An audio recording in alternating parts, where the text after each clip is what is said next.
Welcome to Green Dot Daily Action Network's daily sports betting show. I'm Maria Marino. We're live every weekday at 3 Eastern on our YouTube channel and the Action app. You can also catch us on demand. Coming up, our NHL expert Nick Martin breaks down how to bet Game 3 in both the East Finals tonight and the West Finals tomorrow. Plus, Charlie DiSturco shares some MLB props. But we start in the NBA, where both conference final series have a team leading 3-0. Since the 16-team playoff era began in 1984, that's only happened once, which was in 2015. By the way, we've never had both conference finals end in sweeps in the same postseason. We bring in Chris Raybon now. So going into Friday, teams who lost Game 1 at home were 21-1 straight up, 20-2 ATS since 2019. The Celtics bucked that trend. Then they doubled down, losing Game 3 in Miami. What do you do with the Celtics now?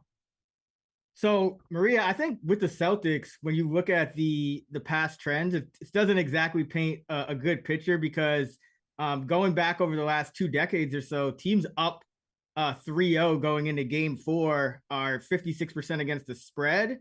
And they're winning about 2/3 of the time. So that favors Miami. And it's rare you see a team at home in this spot, which means, they obviously won the first 2 on the road.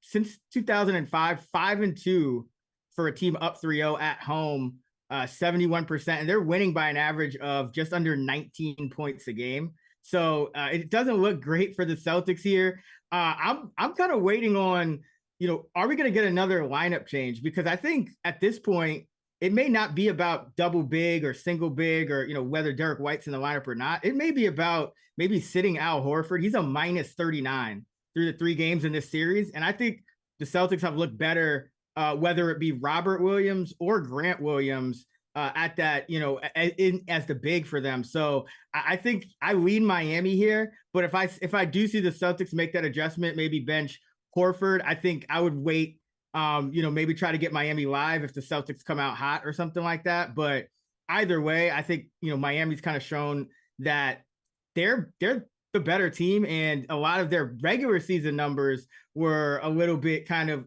they just weren't going as hard, and they're going hard now, and they just match it really well with the Celtic team because they're able to shoot so well. And that's been the difference. 48% 3-point for Miami, 29% for the Celtics. So, I think the Celtics have to figure out a defensive lineup to limit the good looks for Miami. And Al Horford just really hasn't been able, when he's been in there, to do it on either end. He hasn't been able to hit threes to close that gap. And his defense, in terms of letting them get threes, hasn't been the greatest either. So I think that's the big thing I'm waiting for is, what do they do with Horford for this Game 4?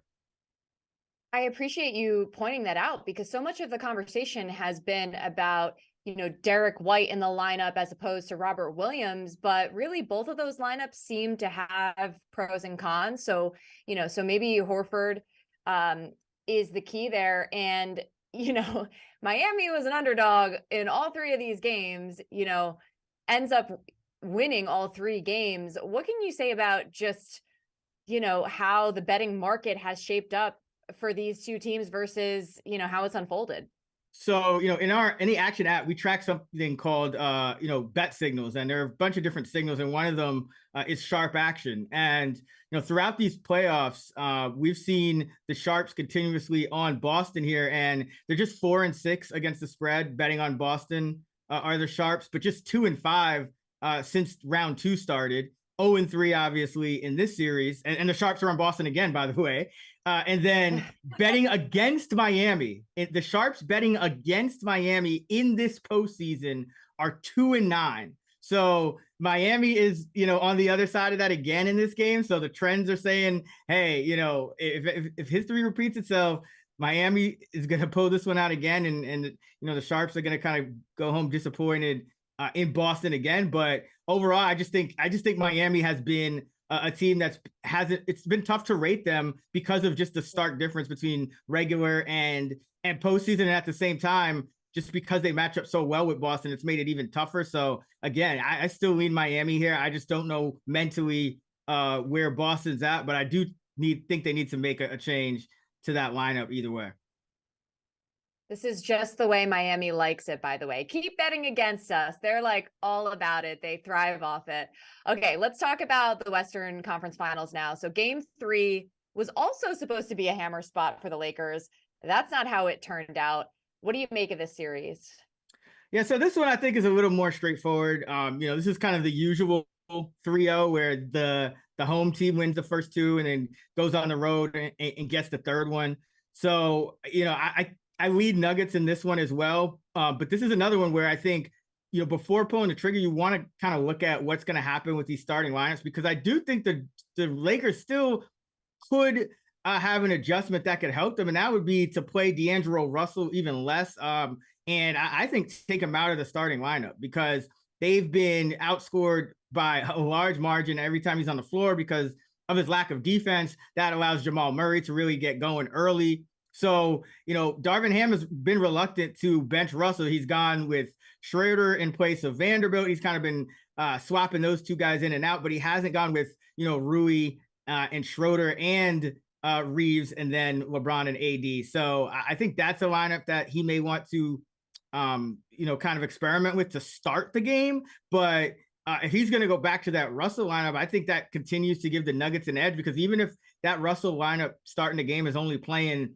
4, 6, 8 minutes to start the game, it's getting just scorched on the defensive side of the ball. And we saw that in game 3 where the Nuggets were able to kind of build a lead early and the Lakers were able to whittle it down as the game progressed by playing Russell less, but it just wasn't enough. So I think that's the key here is if we see Russell back in that start lineup for the Lakers, I'm sure he'll have a short leash, but I still think that's the wrong move. And that would be a play on the Nuggets. And for the most part, the betting market has been more straightforward in this series, to your point, since Denver has been the best team all year and has had a great postseason, and where the Lakers are sort of coming back down to earth a bit. But what's a pick you like for tonight's game? Yeah, so for tonight, I like Aaron Gordon under 20.5 points, rebounds, and assists. The reason I like this because I think it could hit, whether Denver is winning or losing.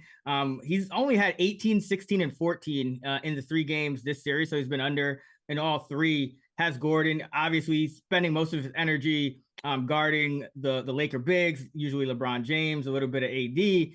And so you're not going to see much offensive production, but because he's guarding LeBron a lot or just in the Lakers' best scorers, he's gotten pulled away from the rim. So he's not getting a ton of rebounds either. And so in the fourth quarter of game 3, he played 0 minutes. He played the entire third, but then did not come back in. And that was kind of the adjustment. And that was to not allow Anthony Davis, somebody to roam off of on that Nugget offense. So I think that's an adjustment that we could see down the stretch again, because it worked pretty well in game 3. So I think Gordon, even if the Nuggets are having success, I don't think necessarily he's going to play a ton of minutes and be active in the stat sheet, to get up to this 21 points, rebounds, assists. So Love is under there. And he's been under this in 7 of his last 8 postseason games, by the way. So it's not just this series. And he's had 18 or fewer in 6 of the last 8 postseason games. So this, dates back to that Phoenix series as well. As Gordon really hasn't been showing up in the stat sheet as much. He's obviously a valuable contributor on the floor, but with his playing time potentially cut a little bit down the stretch, I think this is a great bet. Yeah, it seems like that 21 number is pretty generous for him. You mentioned 14 in game 3, which was 7 points, 3 rebounds, 4 assists. We will see if that continues. Chris Raybon, thanks so much for the insight. Always a pleasure, Maria. Green Dot Daily is presented by BetMGM. Use bonus code ACTION when signing up to get up to $1,000 paid back in bonus bets if you don't win your first bet. Terms and conditions apply. Gambling problem? Call 1-800-GAMBLER. To the NHL, Game 3 in the East is tonight. Panthers are at home and lead the series 2-0, but 64% of bets and 60% of money is on Carolina. Then tomorrow is Game 3 in the West. Vegas also with a 2-0 series lead, but they'll be on the road. 74% of bets and 99% of money is coming in on Dallas. Time to welcome in our hockey analyst, Nick Martin. How are you approaching this matchup between the Hurricanes and Panthers? Yeah, so I think tonight this is a great time to back a team that has been the better team through games as a slight underdog or pick them wherever it is now. I think we're happy to get Carolina in this matchup versus Florida. They've controlled a lot more of the play. That was especially clear in game two. And even in game one, I thought they were pretty clearly the better team through regulation. And then they kind of tailed off in overtime. So all the analytical models have Carolina heavily favored. That's kind of going to be how this is going to go. Like Carolina's always an analytical darling. Florida's analytics have kind of been awful all playoff long. But even factoring in the goaltending disparity with how amazing Bobrovsky has been, I still think that what Florida's doing is really unsustainable. They're hiding some very modest play by winning every single 1-goal game and by getting incredible goaltending. Bobrovsky's plus 18.5 goals saved above expected rating since the start of the Toronto series is pretty much a historic rate. He's stopping about a goal and a half above expected in every single game. So eventually that's going to kind of show through, I think. I still believe that Florida has some defensive flaws, and in large, they have just ran really good. There's been a couple of key points in each game where it's really swung. Game one, Seth Jarvis hit the inner crossbar in overtime, and then that lets them steal another win. Game two, I thought was even more clearly in Carolina's favor. So for me, it just looks like Carolina was the favorite entering the series. I don't think they've necessarily played their way out of deserving that in this game. I still think that depending on if things had gone a little differently, they would be the favorite here. So for me, it just feels like we're getting probably the better team at a worse number than you would see just because Florida's up 2-0. And obviously the actual results do matter. But to me, it still feels like Florida's got some flaws, and they're kind of just had the exact right recipe to hide those things so far. So I like the chances Carolina comes through here in a pick'em matchup. I see what you're saying. Really quick, do you think there's any benefit to betting Carolina for the series at this point? I think the series is closer. You could make the case, but for me, I'd rather just take the chances on tonight's game at Pick'em and then see where it goes. Maybe Carolina's due to finally win one that they don't entirely deserve. So I wouldn't hate a bet on Carolina to win the series at all, but I'd probably almost lean towards a cup outright bet, or maybe someone like Slavin to win the Conn Smythe if I were going to go down that road. But yeah, I'm happy to lock in this number for game 3 tonight for sure. Got it. Okay, let's move on to tomorrow. Golden Knights and Stars. What's your pick there? Yeah, so it's a lot of the same kind of narratives. Like we're definitely looking at another one where Dallas was clearly the better team in game 2, probably even more black and white that they were the better team. Even Mark Stone, Vegas captain, said post game that basically they stole that one. And Vegas has had really well-rounded team play, probably more so than Florida, but it still just seems like one where Dallas showed enough that I'm really happy to lock this number in with them at home. Eventually, you would think Jake Oettinger in goal should prove to be an edge over Aiden Hill in what are 50-50 games, the way these two have gone. So same kind of logic here for me. They're down 2-0, but they've been good enough. Maybe a little less value on this number. Maybe you could almost make more of a case here for an outright on the series or with the Stars to win the cup. But basically the same kind of mentality for me here, just thinking a similar performance will lead to a better result for Dallas. All right, so in this case, riding with the majority of the public. Nick Martin, thanks for joining Green Dot Daily. Thank you. To baseball now, and let's give some props to our own Charlie DiSturco. He's 5-1 over his last 6 MLB plays, including Francisco Lindor to homer and Yordan Alvarez to drive in 2+ runs. So if you bet 1 unit per prop, you'd be up more than 23 units. As we say hello to Charlie now, and you have a new regular column for Action Network called DiSturco's Triple Sevens. Can you explain what that's all about? Yeah, so Monday, Wednesday, Friday, I'll be having an article out basically breaking down MLB hitters and the props that I like for that given day. Every hitter, I give a total bases prop, so over 1.5 total bases, and then a little dabble on a home run. And of course, the triple sevens, if you're trying to hit the lottery ticket, all three parlayed together in a home run, it comes out to a big payout. So it just debuted today, the first one. So hoping that this past weekend of hot streak going on player props continued into Monday. Absolutely. Well, share a couple of your picks for today, will you? Yes, let's do it. So my first play, which I wrote about, is Alec Boehm in the Philadelphia Phillies game, over 1.5 total bases here. He's a lefty killer, and this season he struggled a little bit, but his numbers are still impressive against lefties. Last year, he hit 352 with a near 1,000 OPS, and 40% of all his hits went for extra bases when facing southpaws.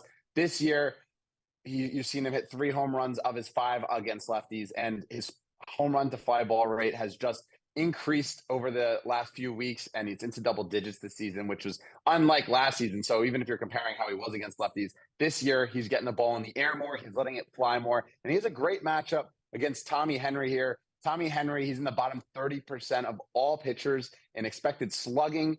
His hard hit rate is low, his barrel rate is high. So when you look at everything here, Boehm matches up great against a left-hander. A lot of the Phillies kind of have struggled against lefties, but Boehm remains a plus matchup here. So at plus 128, I love his over 1.5 total bases prop, and a little sprinkle on the home run here. You can get up to 540 out there.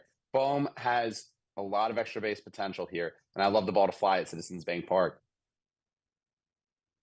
The matchup being so critical for this type of bet. So what else do you have?